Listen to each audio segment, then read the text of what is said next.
Going live in 3, 2. Hello, Younique family. My name is Derek Maxfield. I'm originally from a city called Meridian, Idaho.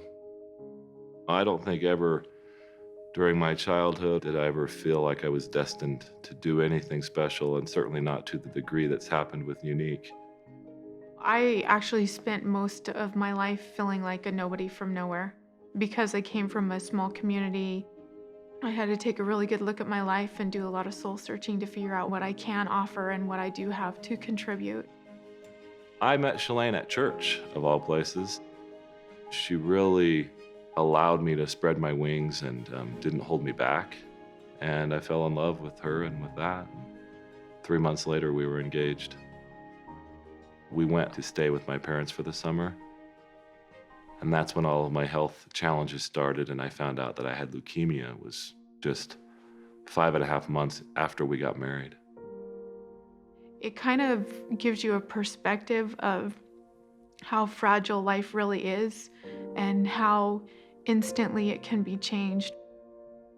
After only my first round of chemotherapy, there came a patient onto the floor, and I stopped by and I met Greg Johnston. He was a cowboy from Vernal, Utah. We formed a bond really quickly because I was his source of knowledge to know what he was about to go through. We both like citrus salsa, so. And Mentos. And Mentos. But he reacted to the treatments in a completely different way than I did. I started to accept that he wasn't going to make it. He would ask about my faith and what I wanted to do with my life after I was out of the hospital. The last time that I ever saw him, I came back to the hospital for my first checkup, and Greg was back in the ICU. I went into the ICU and I knelt down by his bed. And so I grabbed his hand and I said, "Greg, I want you to make it back up to the floor one more time." And he squeezed it back and he said, "Derek, it's okay." But he asked me to live for us both and to do something great with my life. I accepted it that day, but I had no idea how I would do that. He passed away soon after that. The thought of needing and wanting to do something great with my life, I think I had convinced myself that I had a long life ahead of me. It just wasn't possible for me right then. I got a job with a company here in Utah. They had a little basketball team, and we would go play every day for our lunch break. I came down, cracked skulls with the guy who I was guarding at the time, and we drove, of all places, to the same hospital where I had had all my treatments just a few years prior. I was in surgery for 5.5 hours. For the reasons that are only known to God, they put me in room 522, which was Greg's room. And I wasn't conscious enough or coherent enough to really know why I was there, but I knew I was back. And in that moment, that's the moment that really changed my life forever. Because I had a clear message to me, and it was, "Exactly, Derek. You're right back in the same place. The same place, and you're using the same excuses."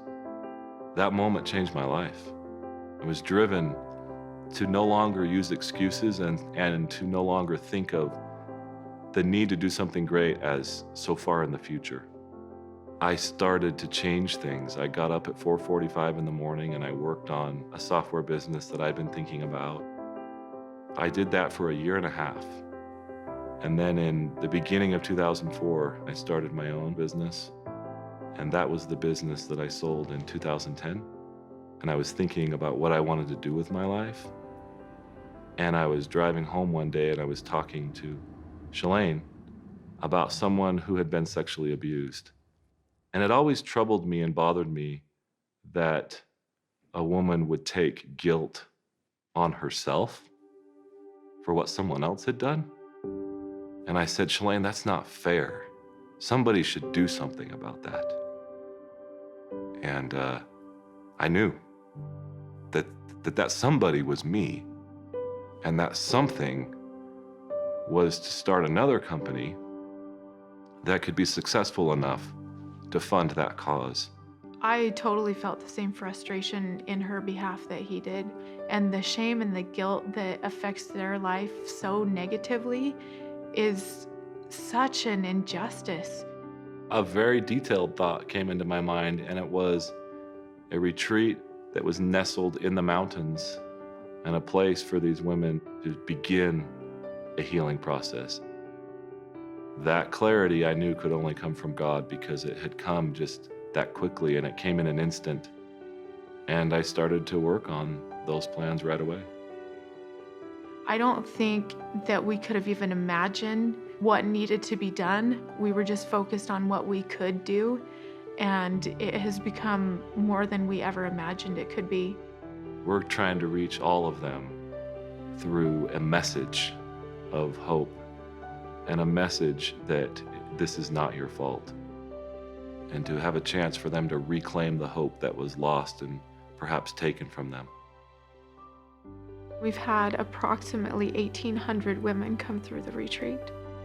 I see faces every time I hear the number. It's Sarah, and it's Heather, and it's Heidi, and it's Amanda. It's not just numbers for me, it's people. I think when you give someone hope, they can then become the steward of their own healing. But that's the point, is that we simply open the door, help them feel that there is hope. And that's the goal of the retreat. And I think that we are accomplishing that.